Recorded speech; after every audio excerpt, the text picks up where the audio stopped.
Several of you have indicated to me your dissatisfaction with some of the things going on in Christianity today. So notice something denominations are doing, people get upset over that, and sometimes it's things that individual Christian leaders, well-known leaders in the public eye are doing, people get upset over that. And so today I thought it'd be good to talk about that, not about any specific things someone may be doing, but about the fundamental reason they're doing stuff like that in the first place, whatever the particular issue may be. Now, we have touched on this issue before, but it's so timely now, and it seems like I've talked to so many people around lately about this, and so many people have expressed concerns that I think it's worth looking at. I don't know if you heard this, but the Gallup organization released the results of a poll about how many people consider themselves part of a religious group. And this is in the United States. This is not just Christianity, but it's any religion, whether it's Muslim, Buddhist, Hindu, Jewish, or whatever. And Gallup has been doing this poll since the mid-1930s. And this poll, for the first time, it dropped below 50%. Only 47% of Americans consider themselves a member or a part of some religious group. And remember, that's not just Christianity, that's any religion. Now that's significant, a significant decline. And we've talked in here before about how the participation of Americans in organized Christianity is declining. For a couple of decades, the percentage of people that participated in organized Christianity has declined about 1% a year. It did that for a couple of decades, and recently the decline has increased greatly to the point where now, if present trends continue, in 15 or 20 years, Christians will represent an insignificant minority in the United States population. And many of the denominations that we think today are bulwarks will no longer exist. Now, it might be tempting to blame that decline on young people, and it is true that younger people are less likely to participate in religion, but there is a significant decline among all age groups. So all ages of people are deserting organized Christianity, and the reasons for that are varied. I doubt anyone drops out over just one issue, but the thing that is mentioned by a plurality of people who drop out of Christianity is that they are dropping out of Christianity because Christianity is incompatible with science. And the fact is that science is replacing Christianity as the majority religion in the United States. But why were people so willing to turn away from Christianity? Why were they so susceptible to being lured away to another religion in the first place? Now, the clue is in another response people gave when they asked why they left Christianity. A number of them say that they do not like the political and social positions that Christians take. In other words, they don't like the positions Christians take on social and political issues. And that's perplexing. There are churches in Shelby that take very liberal issues, take very liberal positions on social and political issues. There are churches in Shelby that take very conservative positions on social and political issues. So it would seem that whether you're liberal or conservative, you could find a church that pretty well agrees with your views and be comfortable there. But yet both liberal and conservative churches alike find themselves suffering from decline. It's actually not a liberal-conservative divide that's behind people saying they don't like the positions Christianity takes on social and political issues.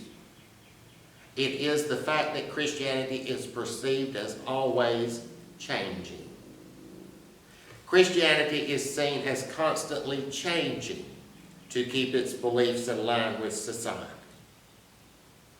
People want to believe in something that is constant and consistent. Something that's above the fray of all the bickering and divisiveness found in society and politics. But you know, organized Christianity has not presented a consistent position it has always been very flexible. Organized Christianity has changed numerous times to keep itself in line with the trends of society. Whenever society's beliefs change, organized Christianity always finds a new way to interpret the Bible that just happens to allow it to come in line with society's belief. They just magically find a new way to interpret the Bible. Whatever is current in society at the moment, you can be sure that organized Christianity will discover a way of interpreting the Bible so that they can go on along with it. Whenever there is a misfit between Christianity and society, Christianity will always change to bring itself back in line with society. We've seen that over and over as we talked about different things in here over the years. I've just never stopped and pointed it out. We saw it a couple of years ago. A couple of years ago, we talked about how Christianity was reinterpreted about 1,000 years ago when feudalism came on the scene, and Christianity was reinterpreted in terms of feudalism. That's why we say Lord when talking about God. That is a holdover from 1,000 years ago when Christianity reinterpreted itself to support feudalism. That's why we call God Lord. We also saw it when we talked about the Protestant Reformation. We saw that the Protestant Reformation represented a reinterpretation of Christianity as feudalism was ended and the Renaissance began. The Protestant Reformation represented a reinterpretation of Christianity in terms of Renaissance ideas. We saw it how when we talked about how back years ago when slavery was accepted in society, Christians interpreted the Bible as accepting slavery. When society rejected slavery, Christians interpreted the Bible to say that slavery was against the Bible. We saw it when we talked about the role of women. When women were assigned inferior roles in society, Christians interpreted the Bible to say that women should have inferior roles. But when society began seeing women as equal to men, Christians interpreted the Bible to say that women are equal to men. We see it today in the issue of homosexuality. Back 50 years ago, when the whole society thought homosexuality was wrong, Christians interpreted the Bible as saying that homosexuality is wrong. Today, when thanks to television and the school system, most people believe that homosexuality is okay, Christianity is magically finding a way to interpret the Bible to say that homosexuality is okay. It goes like this. Society holds a certain belief. Christians interpret the Bible to support that belief. When that belief changes in society, Christians will change their interpretation of the Bible to agree with the new belief. That happens over and over and over again. Why? Why does it happen like that? It happens because, for the most part, organized Christianity sees itself as the chaplain of society. Now, when we think of a chaplain, we may think of somebody in the hospital or hospice. But actually, the definition of chaplain is a religious representative attached to a secular organization. Now, why would a secular organization want to have a religious representative?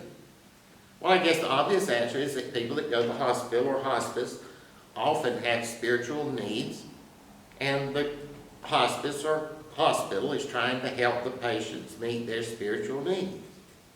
But there's another reason why a secular organization wants a chaplain. It gives the appearance of divine sanction to that organization. Having a chaplain attached to an organization makes it seem like that organization is connected to God in a special way. And that's the real effect a chaplain has. It makes it look like, okay folks, God's over here. See, we got a chaplain. So a chaplain gives the appearance of divine sanction to an organization. It gives the appearance that God approves of this organization and is active here in a special way. Now that may not be the reason people want chaplains, but that's the effect that they actually have. Take the hospital, for example. Chaplains at the hospital have the effect of giving divine sanction to the hospital. They give the impression that the hospital's doing the work of God, that God is active over there in a special way. That may not be the impression they intend to give, but that's the impression it does give. Take the sheriff's department. The sheriff's department has a chaplain. If you have some kind of bad crime at your house, the sheriff's department chaplain may very well come out there, and they're good and they do good things. But it gives the impression that they're connected to God in a special way. I'm not saying that's why the sheriff's department has a chaplain. I'm just saying that's the impression it gives. And see, in the back of its mind, organized Christianity sees its purpose as being to give divine sanction to society, to make it look like this society is especially connected to God, that God agrees with the beliefs of this society, and God is present in a special way here. That's why organized Christianity has always changed its beliefs to follow society, because it's got to do that in order to do its job. And it sees its job as giving divine sanction to society. You see, the presence of a large organized religion within a society that has beliefs that conform to that society has the effect of giving divine sanction to that society, and that is the role organized Christianity has played for the past 1,700 years. Why did I say 1,700 and not 2,000?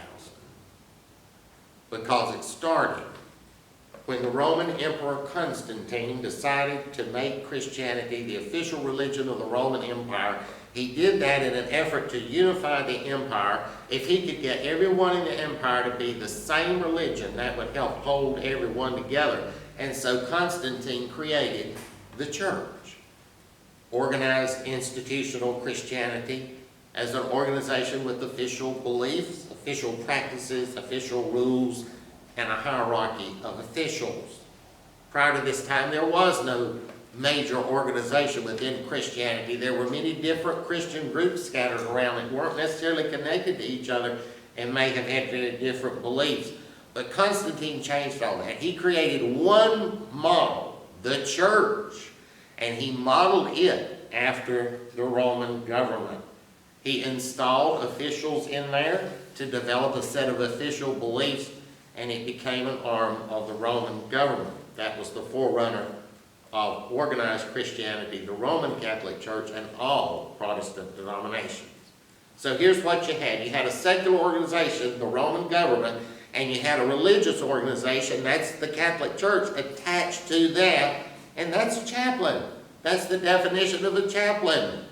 Organized Christianity, the church as an institution, was created to be the chaplain to Roman society. And the religious officials of this church Constantine created knew that. And they knew they had to do their job, or he'd find someone who would. And if you are a religious organization whose purpose is to give divine sanction to society, you make your beliefs conform with the beliefs of that society. And that's exactly what Constantine's church officials did. It made its beliefs and customs mirror the beliefs and customs of Roman society. Even today, the organizational structure of the Roman Catholic Church and a lot of other denominations like the Methodists and the Episcopalians and the Lutherans, whether they have things like cardinals, bishops, priests, and all that, that reflects the way the Roman government was structured. Even the robes and headpieces and all that these religious officials wear today are right out of the ancient Roman government. To us, when they see those people in their religious garb, that looks churchy. But if you had been alive 300 years ago when you saw that, it would have reminded you of Roman government officials. You see, all aspects of that were a reflection of the Roman government and Roman society, because its job was to give divine sanction to government and society. Organized Christianity has played that role ever since, in whatever situation it found itself in. It has never seen its role as standing outside of society, separate from society, and pointing to a different way. It may have claimed to have been doing that, and it may have said that it was doing that, but when you looked at what it actually did, it's obvious that organized Christianity has always stood firmly inside society It has operated to give divine sanction to whatever might be trendy and current in society at any particular moment. Why did it do that? Because that's what it was created to do. That's what it was brought into existence to do. For 1,700 years, organized Christianity has played the role of chaplain to society. A graphic illustration of that was in the Shelby paper a few weeks back. There was a big picture in there of a group of ministers all dressed up in their religious outfits, you know, with the collars and stuff on, and they were getting their coronavirus vaccines. And the story said that these ministers were getting their coronavirus vaccine in an effort to overcome the hesitancy that some people feel about getting the vaccine. Seeing this picture in the paper of nationwide of ministers dressed up in their ministerial outfits getting the coronavirus vaccine was supposed to make people more receptive to getting the vaccine themselves. Now, it doesn't matter how you feel about the coronavirus, what side you come down on that. It doesn't matter if you like the vaccine or hate the vaccine. It doesn't matter if you think everybody should be forced to take the vaccine or if you think it should be a personal choice. It doesn't matter if you've taken the vaccine or you refuse to take it. The fact is that that is a textbook example of Christianity as chaplain to society. That's it in a nutshell. It is Christianity promoting what is current in society at the moment. It is ministers allowing themselves to be used to do what society wants them to do. Organized Christianity has always been willing to do that. It has always lined itself up with what is current in society at any particular moment. And you know, because that's the way it's always acted, that's the way people expect it to act. If any part of organized Christianity refuses to play that role, people get upset. Society regards the parts of organized Christianity that do follow society as being true Christianity. It regards those parts of organized Christianity that refuse to follow society as being false Christianity. An example of that was recently in the paper. Somebody in Congress is advocating labeling Christian groups that do not accept homosexuality as hate groups and say that they are not really religious groups. They're hate groups. Again, I don't care where you come down on the issue of homosexuality. It doesn't matter where you come down on that issue. The fact is that proposals are floating around right now that would label Christian groups that refuse to accept homosexuals as hate groups and would remove them from the category of religion. Now the question is, should Christianity be the chaplain of society? Is the purpose of Christianity to reflect whatever is current at the moment? Now there is no doubt that organized Christianity was created to do that, and that's what it always has done. But is that what it should do? Let's look at some things from the New Testament. Earlier, we heard from Romans, do not be conformed to this world, but be transformed by the renewal of your mind, that by testing you may discern what is the will of God, what is good and acceptable and perfect. From Colossians chapter 3, if you have been raised with Christ, seek the things that are above, where Christ is, seated at the right hand of God. Set your mind on things that are above, not on things that are on earth.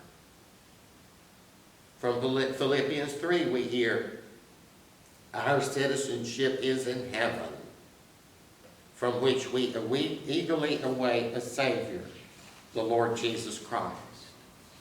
Earlier, we heard Jesus tell his disciples, behold, I am sending you out as sheep in the midst of wolves. So be wise as serpents and innocent as doves. Beware of men, for they will deliver you over to the courts and flog you in their meeting places. You will be handed over to governors and to kings. In John 15, Jesus said, if you were of the world, The world would love you as its own, but because you are not of the world, but I chose you out of the world, therefore the world hates you. It's hard to come up with the idea that Christianity should be the chaplain of society after hearing things like that. The New Testament view is that Christians stand outside society, apart from society, and follow different rules. And that is the connotation of the word in the Greek manuscripts of the scriptures that is translated as church. Church does not connote a building or an organization. It means those who are called out. And that's what Christians are, those who are called out of society. The job of Christianity is not to give divine sanction to whatever might be current in society at any point in time. The job of Christianity is to stand firm on the gospel of Jesus Christ. It didn't do that, though. Christianity went whichever way the wind blew. And now we can go back to what we talked about at first. The plurality of people who are rejecting Christianity today are rejecting Christianity because it is not compatible with science. And now we know why. What kind of aura does science put around itself? It puts around itself the aura that we have absolute truth. We are the bedrock of truth. And how can you blame someone for choosing the bedrock of truth over something that blows whichever way the wind blows? That's why people are choosing science. And so here we have it. You see, there is nothing in the New Testament that says society will ever be Christian or that society will ever hold Christian values. In fact, the New Testament tells us just the opposite. It says society will continue to drift further and further away from God. And that tells us that we will always be at odds with society. For that reason, we should have no reservation for saying that if we call people to turn away from evil and turn toward God, most of the time we will be calling people to turn away from what's current in society. I want to repeat that. If we call people to turn from evil and turn toward God, most of the time we will be calling people to turn away from the current trends of society. Any society, including this one. And that's the very opposite of what organized Christianity does. But maybe it's what we should do. Sometimes Wanda and I like to reminisce about the way things were when we were growing up. I grew up south of Shelby. She grew up north of Shelby. But our memories are very similar. She had Staney's. I had Blanton's. You know, she had the corner store up there, a mile where we live. I can't remember the guy's name, but we got an old bread rack out of it. And we had Eddie Crane's down here.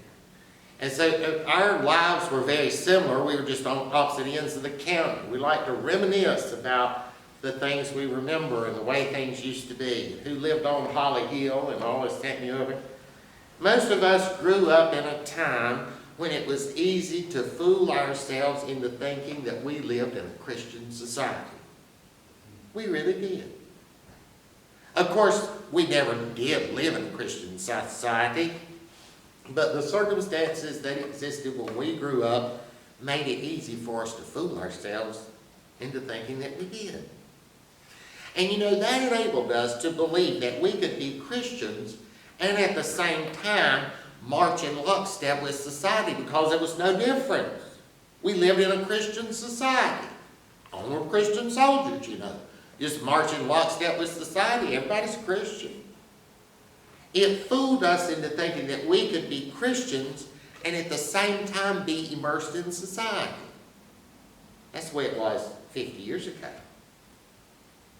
Today, however, it should be clear that we do not live in a Christian society.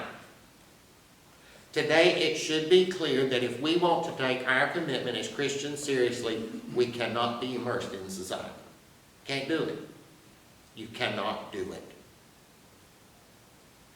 Jesus himself said this, "No servant can serve two masters, for either he will hate the one and love the other, or else he will be loyal to the one and despise the other." I want to repeat that. No servant can serve two masters, for either he will hate the one and love the other, or else he will be loyal to the one and despise the other. Never has the truth of that been more evident than today.